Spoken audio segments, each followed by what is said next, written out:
E aí, torcedor do Verdão, beleza? Mais um vídeo aqui no canal JP Palmeiras para trazer aí as últimas informações do Verdão, galera. Tô trazendo aqui para vocês o Sport TV News, trazendo aí as últimas informações do Verdão. Palmeiras aí estreou na Libertadores na noite de ontem com vitória, galera, 3-2 em cima do Sport Cristal aí pela Libertadores, estreia aí na fase de grupo do Verdão.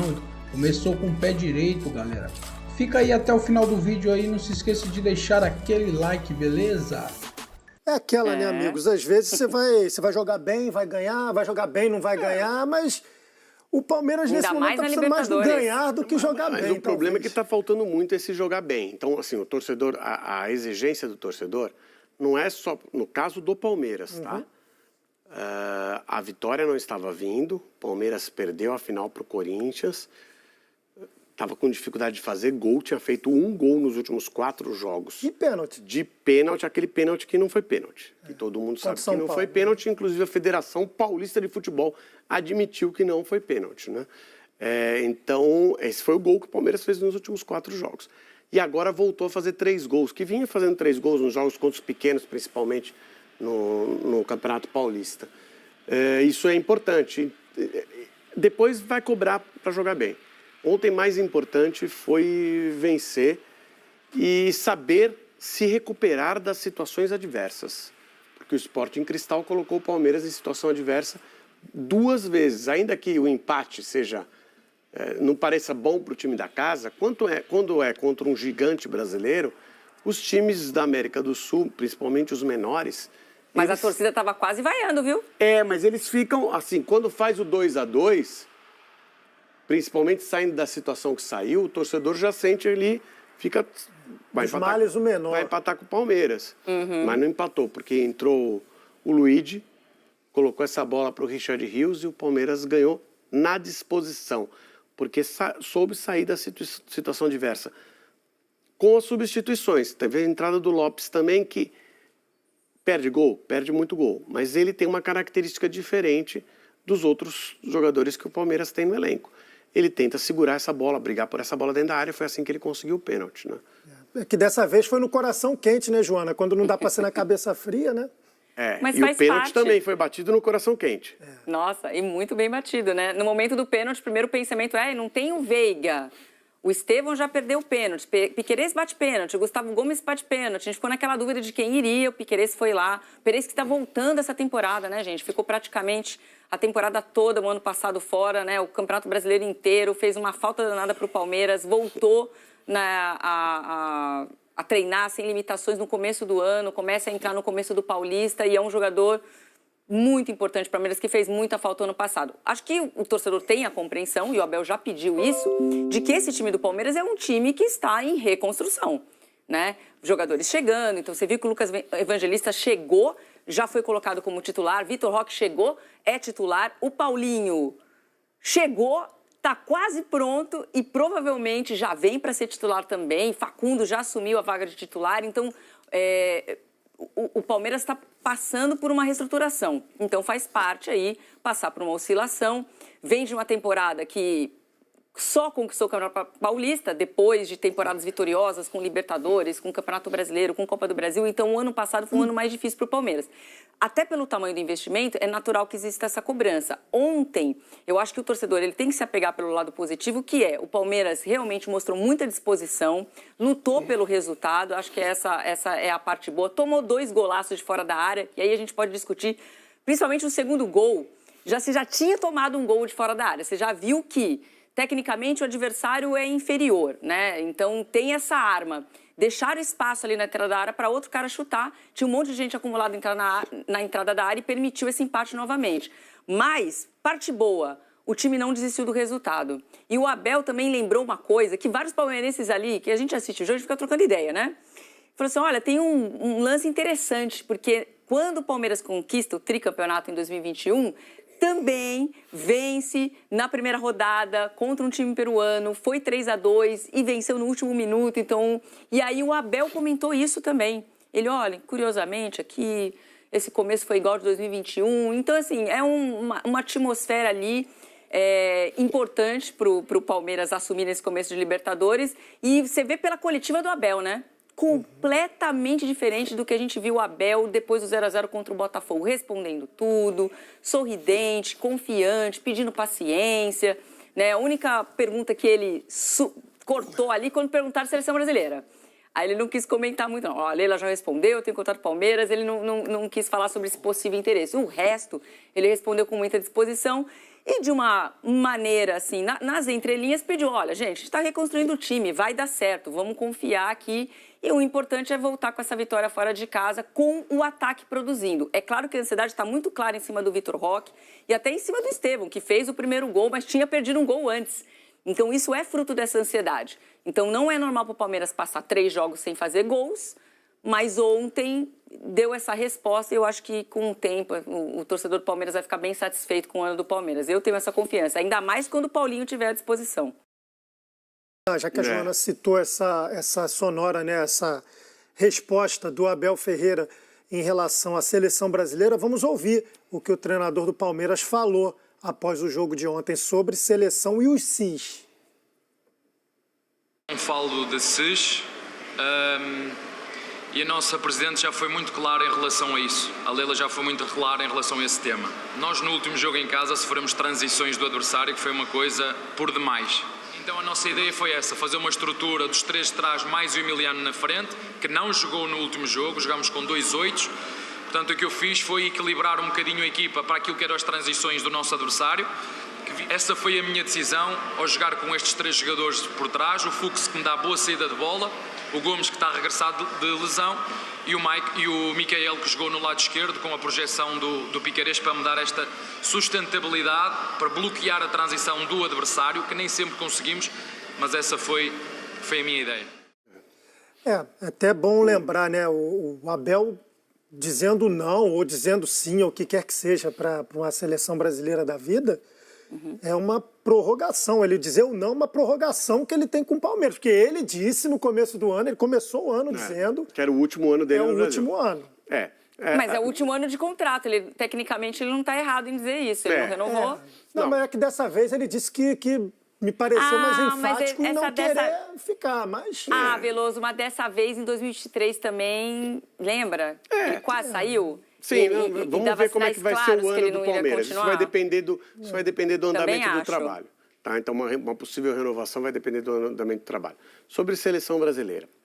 O Abel, se você pensar em treinador estrangeiro... eu estou fazendo minha listinha aqui, estou colocando os prós e contra, e uma das características que eu quero alguém com outra visão de mundo para dirigir, outra visão de mundo de futebol para dirigir a seleção brasileira. Desculpa, treinador estrangeiro. Só para trazer a informação que ontem o André Rizek trouxe, né, no Seleção Sport TV, que nesse momento os treinadores que são as principais possibilidades na seleção brasileira são 4 estrangeiros, né?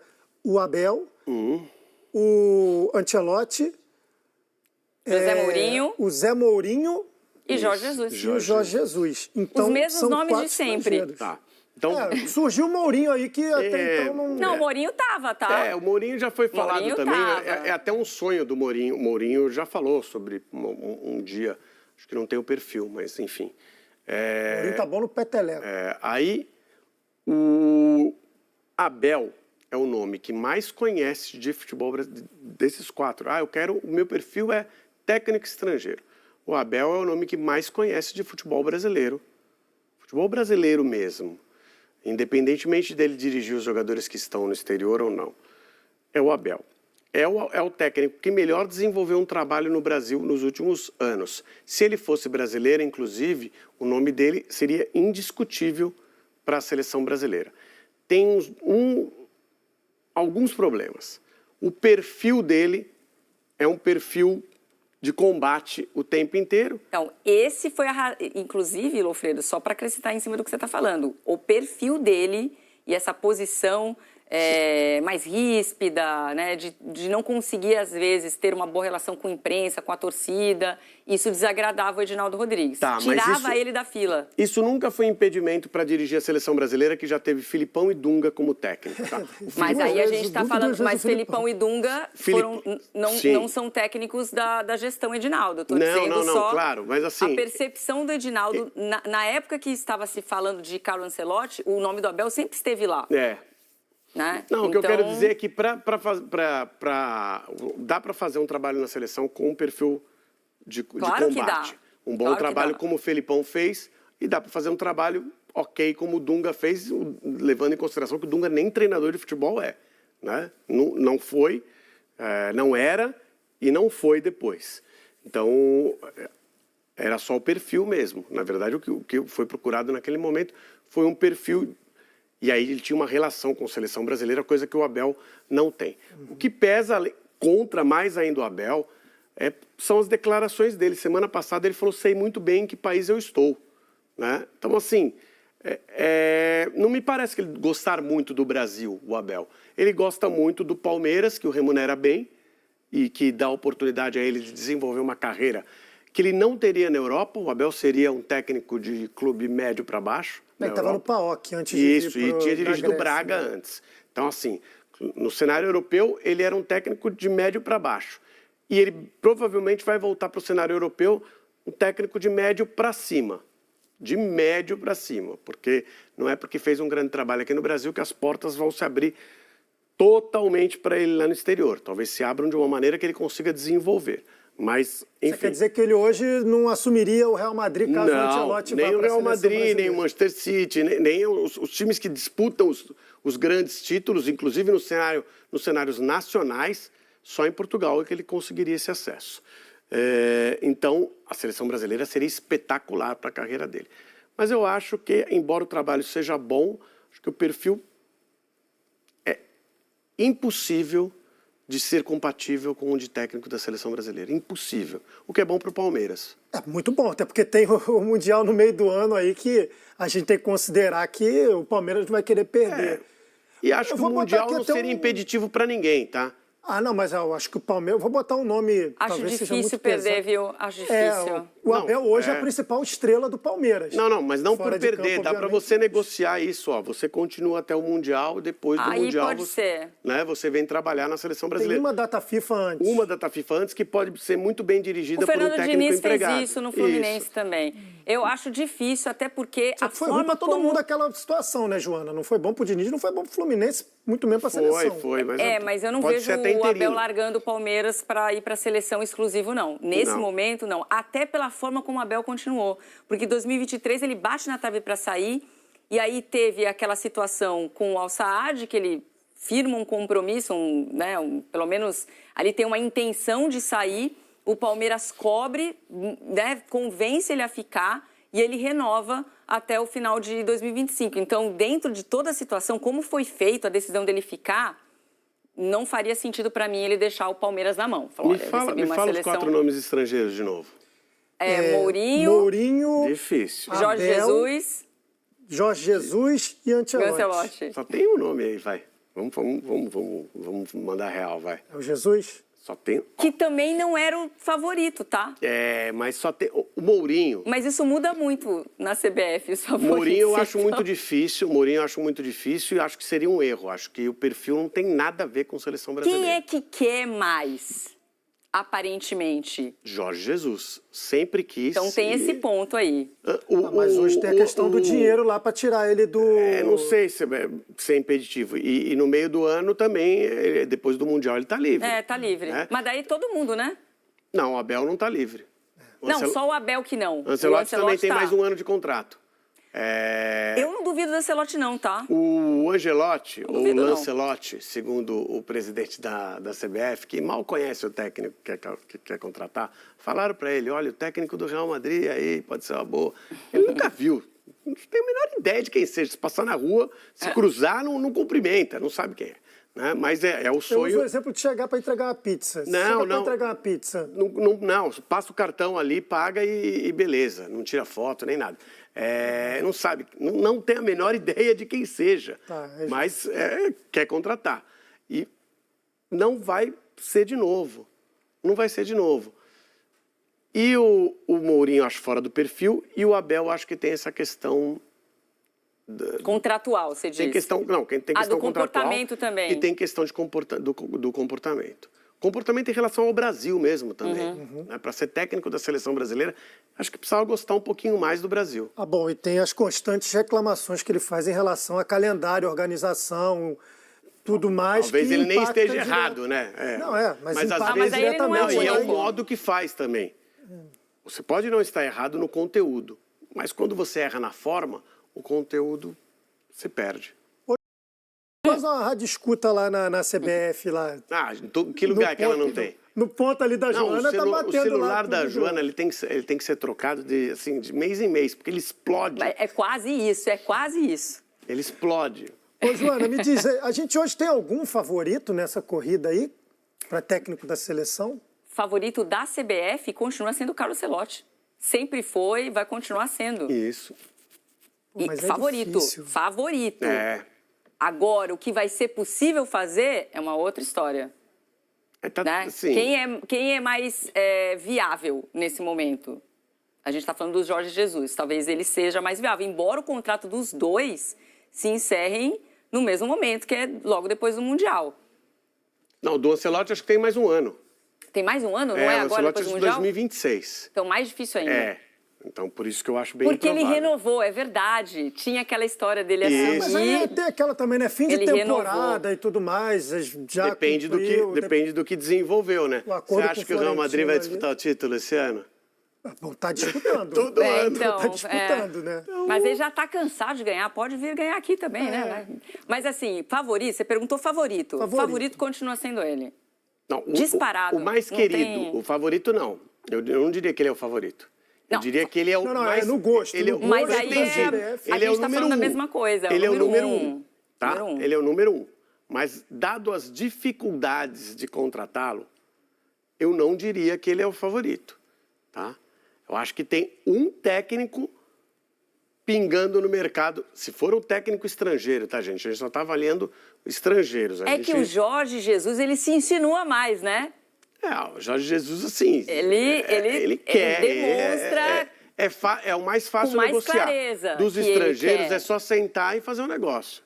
E até a preocupação que ele teve ali, logo depois que ele faz a crítica ao Neymar, né, não inscreve o Neymar no Sauditão, que muda totalmente, dá um efeito borboleta muito louco aqui no Brasil, porque daí o Neymar vem parar aqui no Santos, porque não estava no planejamento inicial ele chegar tão rápido, e depois ele percebe que, olha, eu não posso ter esse embate com o Neymar, que é o último grande craque que a seleção produziu nos últimos anos. Então, eu vou corrigir meu discurso aqui. Então, até o comportamento do Jorge Jesus, na sequência de ter praticamente dispensado o Neymar, bate com essa visão no futuro. Olha, eu preciso repensar e recalcular aqui meu relacionamento, porque eu provavelmente vou trabalhar com o Neymar na seleção e eu não quero um problema.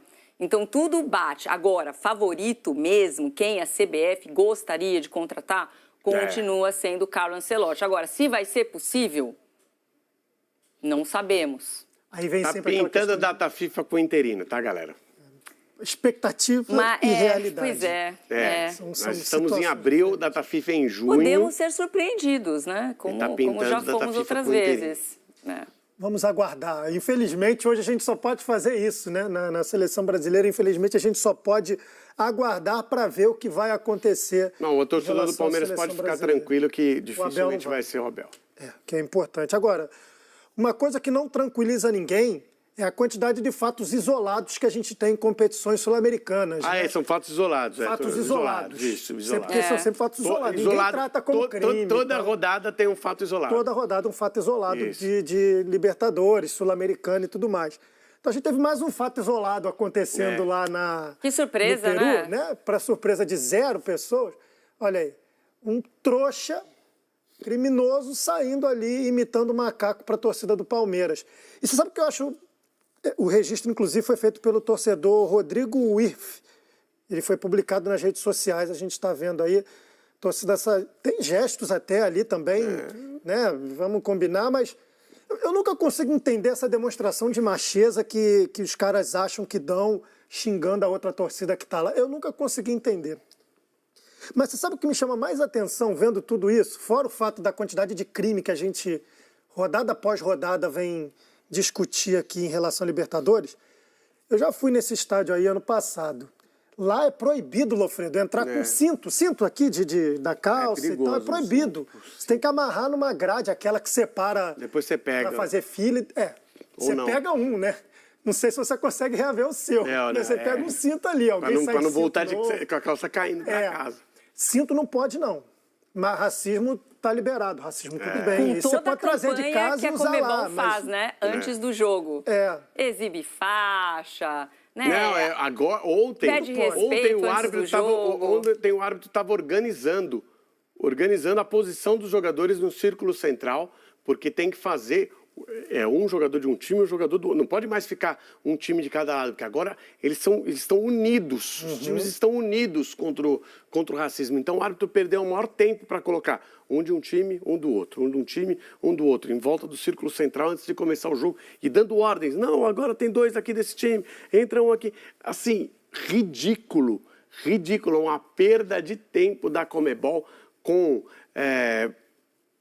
atos que não Mas aí resolvem resume bem, o problema. né? Porque a Conmebol é muito preocupada com a aparência, né? Então isso resume tudo. E aí a gente está vendo a nota oficial aí do Palmeiras, Joana, que emitiu ontem, que o Palmeiras emitiu logo depois, né, do ocorrido, né, da divulgação desse vídeo, que é desgastante que mais uma semana, né, semana após semana, nós tenhamos de nos manifestar em razão de atos racistas praticados em jogos de futebol.